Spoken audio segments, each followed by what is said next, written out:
All right, let's jump right into this. Welcome to a captivating explainer where we are going to bridge deep channel lore with Nietzschean philosophy and wrap it all up in the chivalric traditions of Arthurian legend. Today, we're exploring a deeply fascinating concept, the dark Camelot of the psyche. If you've ever wondered what it looks like when the noble, shining ideals of legendary knights collide head-on with the absolute darkest existential fears of the human mind, well, you are in the exact right place. We're going to unpack the architecture of this psychological wasteland, and we're going to meet its highly terrifying guardians. Picture this in your mind's eye. We are definitely not in the shiny, hopeful Camelot of traditional fables anymore. We've entered the permanent night. It's this visually grim, totally desolate wasteland. Think of a ruined, Gothic landscape that's entirely defined by sharp, jagged shadows cutting violently through desaturated, incredibly bleak skies. Every ounce of vibrant color, all that heraldry and honor, has been completely drained away. In this space, the noble ideals of the past haven't just faded, they have literally crumbled into dust. It's a stark, unforgiving visual palette that perfectly captures what it feels like for a mind to be totally trapped in existential dread. So, we are stepping into this mythic fable to meet what the source material calls the uncanny round table. We'll be exploring exactly how these fallen archetypes map perfectly onto our deepest existential fears. By layering the rich narrative of Arthurian legend right over the profound and honestly pretty stark philosophical observations of Friedrich Nietzsche, we get this incredibly unique lens to view human failure and psychological traps. So, let's dive in and start meeting the members of this uncanny round table. Okay, let's meet our first archetype, the Pale Inquisitor, guarding the empty void. Now, there's a really fascinating duality here. In Arthurian terms, this figure is the Knight of the Frozen Grail. He's the knight who finally endured the agonizing, perilous journey, actually reached the Holy Grail, only to look inside and find it completely empty. Now compare that to his Nietzschean mirror, the ugliest man. In Nietzsche's work, this character is entirely defined by an unbearable, secret shame. The Pale Inquisitor perfectly mirrors this. His secret shame is the devastating knowledge that the throne he serves is totally vacant. He's dedicating his life to guarding a meaningless void. And the Inquisitor absolutely does not want progress. His entire existence is dedicated to freezing everything in place. He literally wears armor forged from iron laws and silver gilt. He uses these incredibly rigid rules and the heavy, paralyzing burden of shame to stop anyone else from discovering that the throne is empty. Unlike a traditional knight who rides out seeking adventure and personal growth, the Pale Inquisitor's ultimate quest is for absolute stasis. He just wants the world paralyzed. Imagine finding yourself on this jagged, treacherous path. This is his domain, the Iron Bridge. It acts as the perilous bridge of our dark Camelot.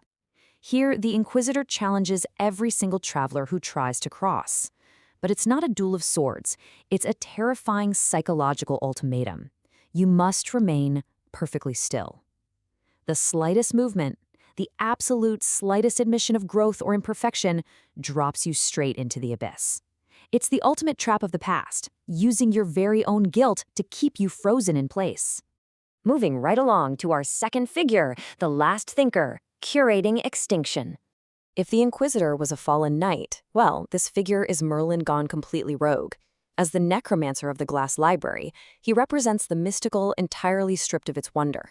On the Nietzschean side, he is the soothsayer. In philosophy, the soothsayer is the one who has fully accepted the death of God and the resulting emptiness, but his reaction is just utter nihilism. He believes that because ultimate meaning is gone, literally nothing matters, except the cold, raw data that remains. Just consider his terrifying worldview for a second. For the last thinker, life is not a gift, and magic is definitely not a wonder. He views all of it, passion, creativity, spontaneity, the whole shebang, as a messy, awful disease. To him, it's a contagion of illogical energy that just ruins his perfectly indexed, silent universe. He looks at the vibrant, unpredictable chaos of the human experience and sees nothing but a massive error that needs to be permanently contained and corrected. So what's his end game? His ultimate goal actually isn't conquest in the traditional sense. He resides in a towering fortress made of pure, unfeeling logic, and he literally seeks to bottle the world. He wants to drain all the chaotic life right out of reality to create a perfectly silent, perfectly indexed archive. He has zero desire to rule over living subjects. He simply wants to curate the kingdom's extinction, making sure everything is neatly filed away in the dark forever. I mean, think about how the magic and myth of Arthurian legend are just systematically stripped away here. The sword and the stone is the ultimate symbol of divine right, destiny, and heroic potential, right? But in the hands of the last thinker, it loses all of its grandeur. It isn't a legendary artifact anymore. It's practically just another piece of data. He reduces it to nothing but a cold, lifeless entry in a spreadsheet. It is the absolute death of wonder through over-rationalization.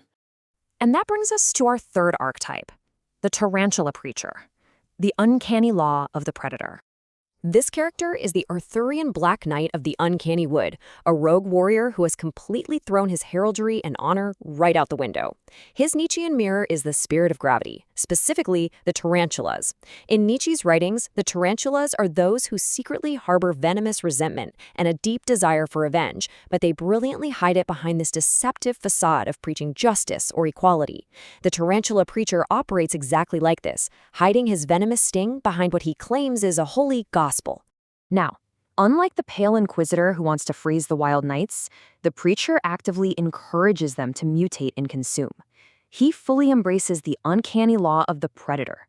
Sitting right at the center of his web of influence, he invites the silver wolf, which represents those wild, untamed knights, to abandon their service to the king and instead serve their own base instinctual hunger.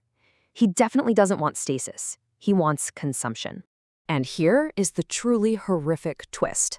The Round Table is supposed to be the absolute ultimate symbol of chivalry, equality, and high ideals. But the tarantula preacher looks at it and sees something entirely different. For him, it's literally just a convenient circle for prey to gather. He fully intends to sit right in the center, just waiting for the noble to come to him so he can feed on them. So how do these three forces interact? Let's look at the cosmic conflict, the failure of the higher men. In Nietzschean terms, these three guys represent the higher men. These are individuals who realized the old systems and the old gods were dead.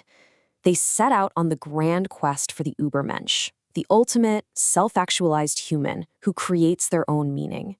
But spoiler alert, they utterly failed. Instead of creating meaning, they succumbed to shame, nihilism, and predatory resentment. And they form this inescapable trap together.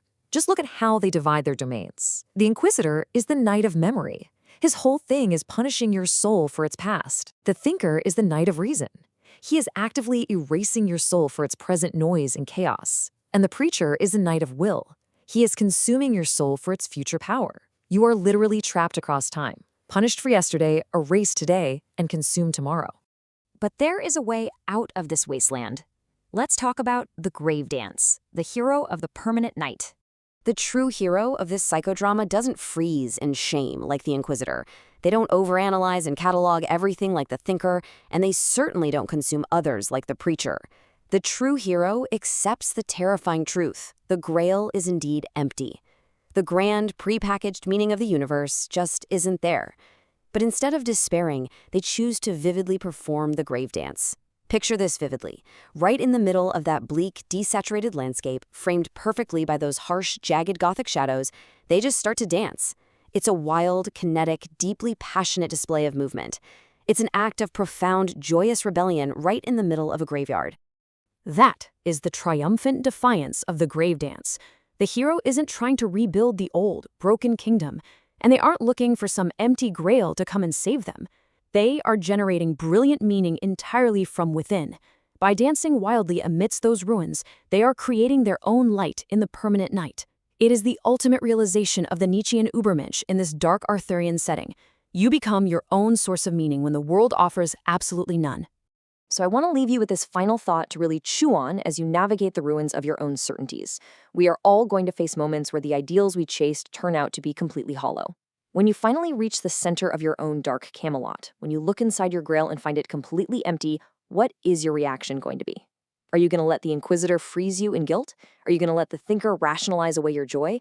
Will the Preacher turn you bitter and consuming? Or will you spark your own light and choose to dance? Thanks so much for joining me on this explainer.